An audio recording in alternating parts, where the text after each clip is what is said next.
me voy a la primera persona. No tenía familia propia, ¿verdad? Porque siempre ha estado mi mamá, mi abuela, mi hermano, pero no tenía mi familia.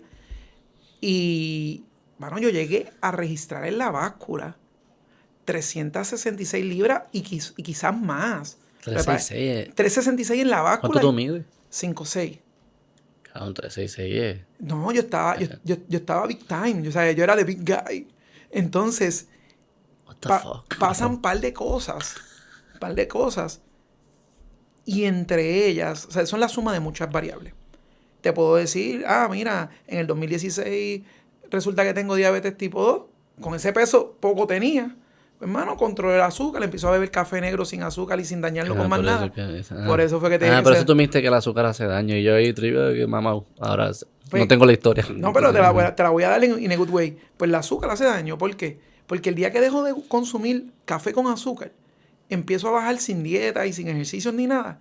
Y logré bajar de 366 a estar fluctuando entre 300 y 320. 60 libras por solo cortar el azúcar y los refrescos.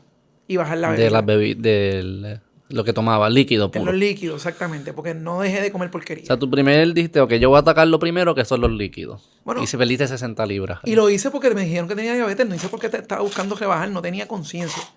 Pasan un par de cosas más aleatorias, ¿verdad?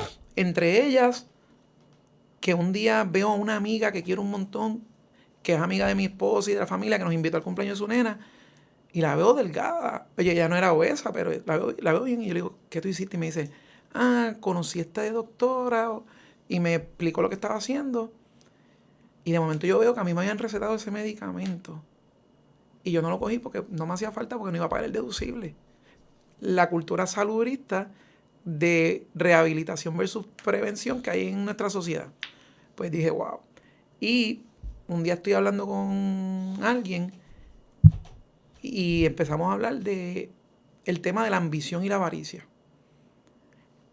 Para mí, tener ambición no es malo, ser avaro sí. Y culturalmente por mucho tiempo nos hablaban de que ambición y avaricia era más o menos lo mismo. Entonces nos cortaban el deseo de crecer. Entonces yo digo, he logrado muchos éxitos personales y profesionales que quizás son invisibles y eso es lo que me hace invencible en parte, o el buen diseño es invisible. Pero yo digo que yo quiero ver cuando mis hijos logren sus achievements. Y me doy cuenta de que como voy, no voy a llegar a estar ahí presente. Entonces, todas las pequeñas cosas que están ahí, las veo en una ecuación como variables, ¿verdad? Como que se unen y dije, si en este año yo no me pongo para mi número, ¿cuándo lo voy a hacer? ¿Voy a aceptar una derrota cuando no sé perder? Y dije, no, entonces busqué apoyo médico, me puse para mi número, porque hay mucha gente usando medicinas para bajar 10 libras. Pero en septiembre del año 22, yo pesaba 321. Hace un año. Hoy, en diciembre del 23, peso 161 libras. Hace un año. Hace un año y 3 meses, 4 meses. Pero, ¿por qué? Porque no le puse todo el peso a una cosa. La suma de cada... No pon. No le puse todo el peso, no pon intended. No, entonces, cada una de las elementos los puse a trabajar en conjunto, a trabajar en sistema. Comienzo con el medicamento que, como soy diabético tipo 2, puedo utilizar para el azúcar y me enfoco en mis laboratorios y mi dashboard del azúcar. No en bajar 10 libras para beber, no en bajar 10 libras para comer. Me enfoco en los laboratorios y de momento cuando los laboratorios se empiezan a poner al día, que empiezo a sentirme mejor, a disfrutármelo, el peso empieza a bajar. Después de eso, empiezo a ver cómo las personas que al principio me decían, te ves bien, pero ya es suficiente. ¿Ah, sí? Sí, me decían ya es suficiente. A mí eso me encantaba. Porque yo decía, espérate. Me están diciendo es suficiente porque yo entonces asumía lo que me convenía. Uno, porque no estaban acostumbrados a verme flaco. Toda mi vida fui obeso.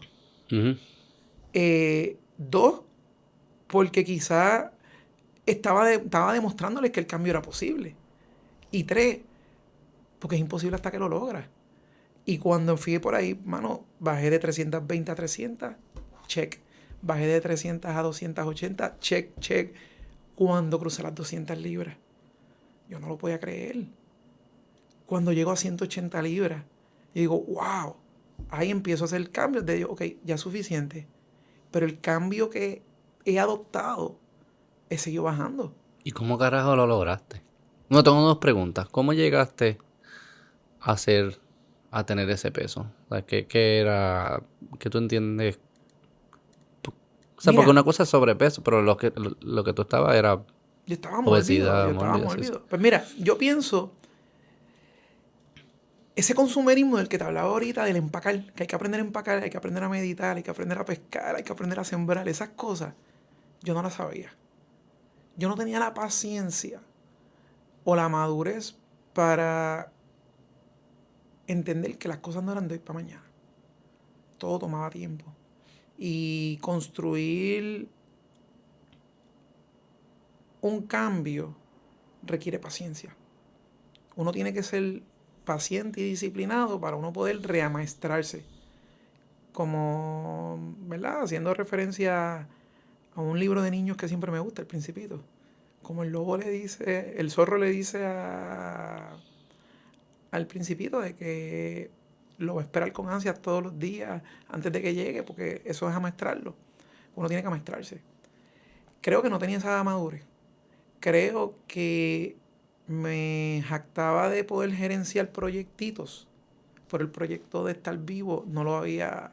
¿Pero no, qué era? Que comías un montón. O sea, ¿cómo uno llega a eso? Bueno, pues amanecido detrás de la computadora trabajando, tratando de dar un palo para hacer un nombre. Mi cliente principal es la industria de licores.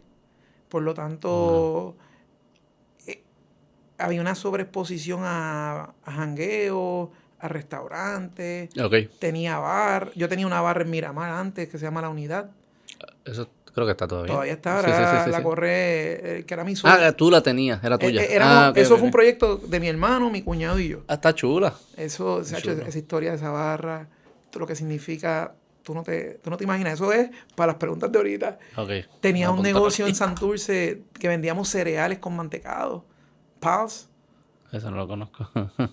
Y la realidad es que, mano, mi mamá, que me ha dado tanto y tanto y tanto en la vida, yo la veía con su trabajo, su carga. Ella nos llevaba a las prácticas de pelota, nos llevaba aquí, nos llevaba allá. Mano, y el tiempo no daba para todo. Entonces, mi abuela era la que cocinaba. Entonces, mi abuela cocinaba brutal. Mami le metía, se esforzaba, pero la que tenía tiempo para cocinar era mi abuela, que era profesora de química. So, ¿sabes que yo aprendí a cocinar porque era química? Mano, y cuando me mudo de Mayagüez para San Juan, que empiezo a hacer mi comunidad acá, vengan a comer, inventando. Yo usaba lo que yo había aprendido que funcionaba para tener un epicentro, porque mi abuela tenía en su casa el epicentro de la familia con la comida. Pero es que eso no suena tan distinto, o sea, como que las fiestas que yo voy es comida también, eso, pero no había prudencia, no había balance, había esta mentalidad de pobreza, de querer, oye, dime tú en la época medieval, ¿cómo eran los reyes? Gordos, me imagino. Sí. O sea, ¿y dónde empieza la diabetes? En la casta noble. ¿Ah, sí? No sabía. Sí, porque comían de más. Porque cuando la gente era pobre... Es un estatus. La comida era un estatus. Es como los jardines frente a las casas. Eso es un estatus. Es como el iPhone, como el carro caro. Sí, pues yo quizás... El gordo era un estatus. Pero ya época, no, cabrón. No, está bien. Ahora no. Ahora, naciste en la época incorrecta. En la época incorrecta. Pero yo creo que era una mentalidad de... Yo creo que la ignorancia... Y te sentías bien. Es que yo normalicé eso. ¿Y tú te adaptaste? Yo no estaba bueno, pero estaba bufiado. Ese era el slogan. Ese era mi slogan. Y no te digo los demás porque no suman. Gracias por ver ese clip. Si les gustó, suscríbete al canal y dale a la campanita. Así le avisamos cada vez que salga un contenido nuevo y nos ayudan a seguir creciendo el canal y tener estas conversaciones tan brutales.